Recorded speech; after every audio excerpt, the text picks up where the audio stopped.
How will you tell if you're successful or failing as a Scrum Master?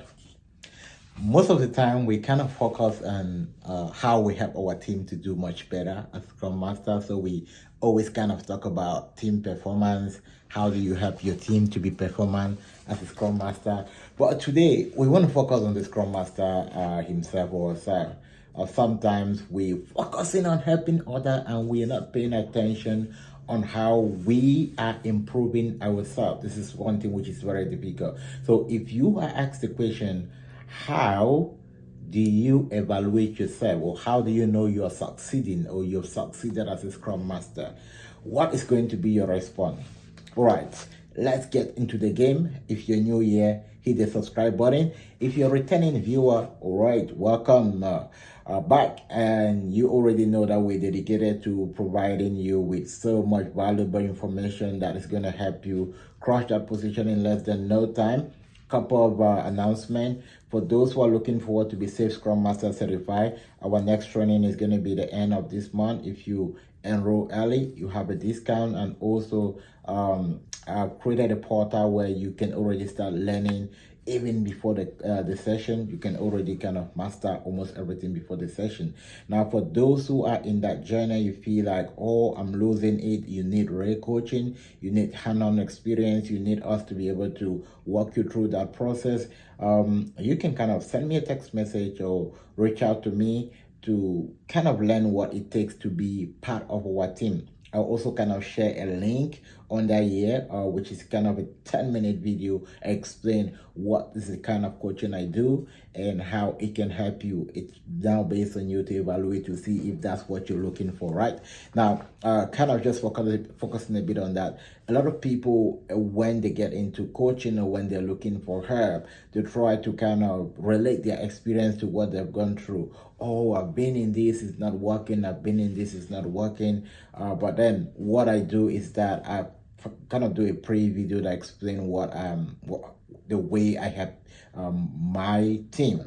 And you look at, if this is good for me, then you jump on board, right? Coaching about finding the right fit is not about being in one group or the other. So a lot of time we don't focus on you being part of our group. We focus on what you need to move ahead as a Scrum Master. Okay, enough of that. Let's go straight to our question for the day. How will you evaluate yourself as a Scrum Master? How can you tell if you are actually performing or not, or if you're succeeding as a Scrum Master? What is going to be your own performance evaluation? All right, if I've been asked this question in an interview, there are a couple of things I'm going to focus on. There's so many stuff right there. I listed a couple of them which you can focus on. Now, the first is that for you to understand that you are succeeding as a Scrum Master, you need to understand the business value and the roadmap of the product you are working on. If you have a mastery of the business value, the roadmap, you can effectively support the management and release in release planning, and also help your team understand why some stories are urgent and why we should not focus on some story at a specific time. So the first evaluation you need to give yourself as a Scrum Master is to, first of all, I want to make sure that I understand the business value we're about to deliver, the product. I want to make sure I understand the roadmap. I want to make sure I understand the release schedule. If I can have these details, now it gives me an indication that, okay, and know exactly what I'm doing, right? Because sometimes one of the major challenges many companies have is that their process is not clear. We don't even know, we cannot even visualize beyond a month what they're going to deliver. So they just like what come in and we see what to do. So in that case, it's going to be very difficult for you to even evaluate if you're helping your team, you can help your team the right way or not, given that so many stuff are spontaneous. So the first thing, understand the product. Now, the second way in which you can evaluate if you're succeeding as a Scrum Master is that you are helping your team to deliver increments every sprint or every iteration if you're working in a safe environment. The first, you understand the business value. That is the first step to show that, oh, you're succeeding because you have an overview of everything that's going on. The second part is that you're helping your team deliver increment. Now, the biggest challenge, which kind of make many teams feel like, oh, Scrum is not working for us or many companies, is because the team are not delivering increment in sprint. So they commit to a lot of work. At the end of the sprint, nothing is being delivered because they did not really understand what it takes to actually deliver or what it takes to estimate the amount of work. So for you to effectively help your team deliver increment every sprint, you need to have a mastery of their capacity, their velocity, and how you can help them utilize the capacity and the velocity to deliver. All right. The third way I can assess that I'm succeeding as a Scrum Master is that my meetings are not boring, right? Everyone is excited to come on board. We're having chit chat during the meeting. We're not being so still glued to, oh, we're just here for update and walk. My meetings are excited. My team members can chit chat with me. We can throw jokes, and everyone is at ease. We have open conversation. Everyone can feel free to talk, and my team members can reach out to me if they're not able to make up in the meeting and say, oh, Francis, you know what? I could not come to this meeting because this was happening, and then they can say, oh, this is my update. So that's an indication that you're succeeding. If not, if nobody shows up in your meeting, they wouldn't care. They wouldn't give a damn to giving you update or why wasn't I there and other stuff. So help you, you know that you're succeeding when your team member can communicate with you when they give you update on why they were not able to attend a meeting, and you can now help the team to understand, oh, Peter is not here today because Peter is not feeling too well. Peter's not here today because Peter's having some internet issue because they're on vacation. So you having a review of your team, and you can only have that you can only have that information if you have good communication with your team. Now, the fourth way I can know that my team is succeeding is that I'm helping my team drop down their technical depth, which means that there's not so much rework happening. When we deploy work into production, or when we send and we release it out to the client, what happened?